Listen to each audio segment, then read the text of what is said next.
What is going on YouTube? East Tactics here, and thought I'd share with you a little quick thing that I'm going to do that's a slight modification. I don't think it's super important to do this, but it's just one of those things that I feel like falls in the arena of slop in the vehicle.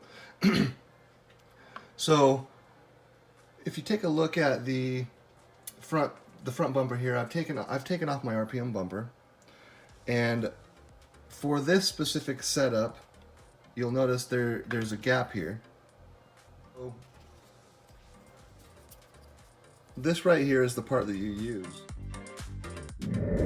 This here is actually the stock bumper that came with my V4, and you'll notice the small piece right here that goes in, but then this larger section here actually wraps underneath the chassis, and this had to be removed and replaced because in order to put on an RPM bumper or a T-bone bumper, you can't have this piece right here where my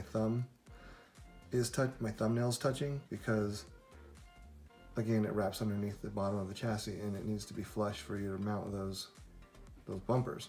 So you have to get rid of this piece and grab this one. And this part does two things, it's needed to basically retain these pins from popping out.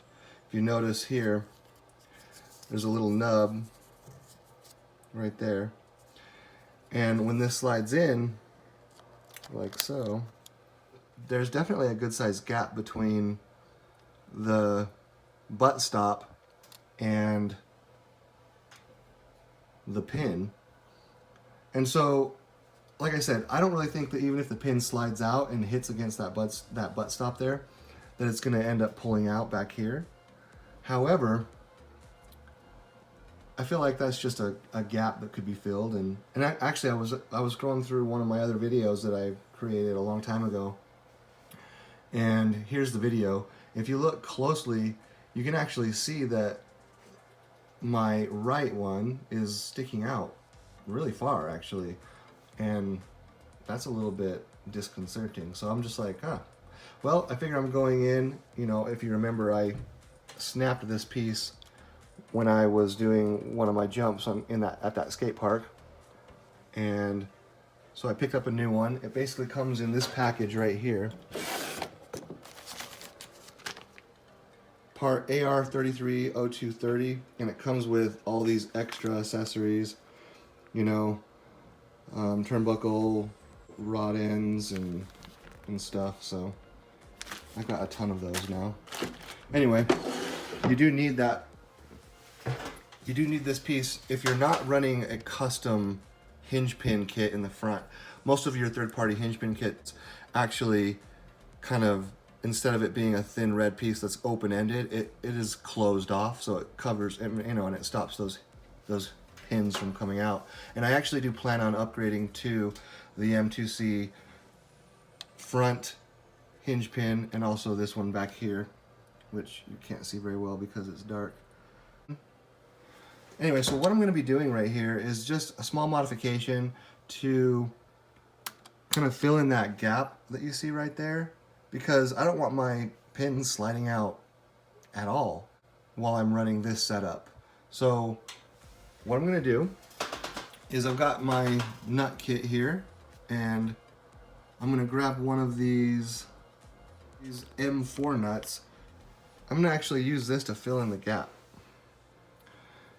But the threads are actually a little bit too small, so it won't go over it. So what I'm going to do is I'm just going to throw this nut into my vise, and I'm just going to drill out those threads so that it'll slide over this a lot easier. So let's do that real quick. We're going to slam it in the vise.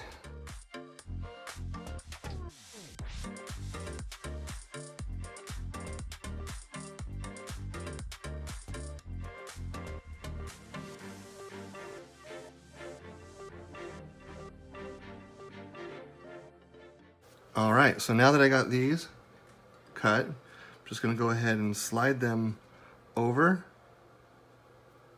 like this.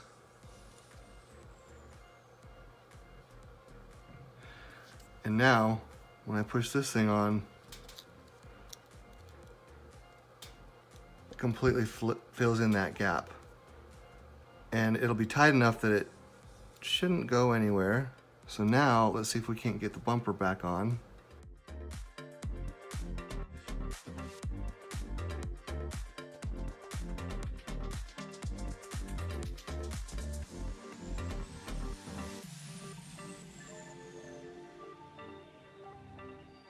For those of you that have installed the M2C and you have this piece in there, you got to make sure this thing doesn't get in the way of this process.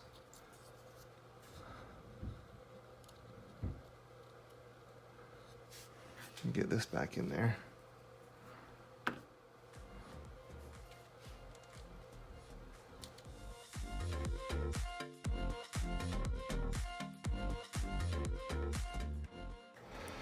There we go. You also don't want to, you know, tighten this all the way with the drill. Use a hand tool to get it all the way tight and make sure it's nice and tight.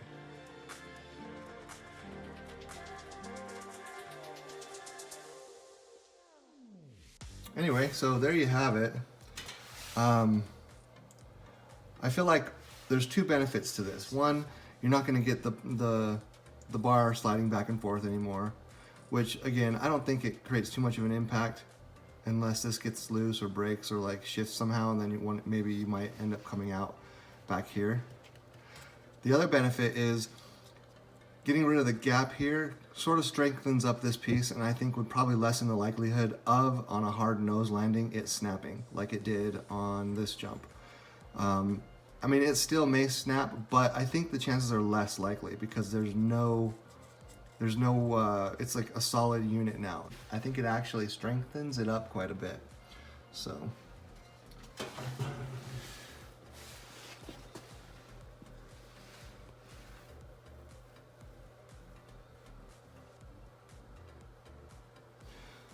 So yeah, if you guys are kind of running a similar setup and you notice that there's a gap there, just a, you know, quick mod suggestion for strengthening up that front nose piece as well as preventing those pins from moving. Anyway guys, thanks for watching my videos.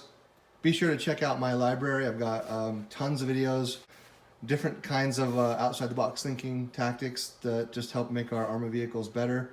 And also take a look in the description if you need any of these parts, like if you need this, you know, this bolt kit, or if you need any of the products that I bring up in my videos, I'll always have them linked in my description, just kind of make your life easy. Anyway guys, Ace Tactics, out.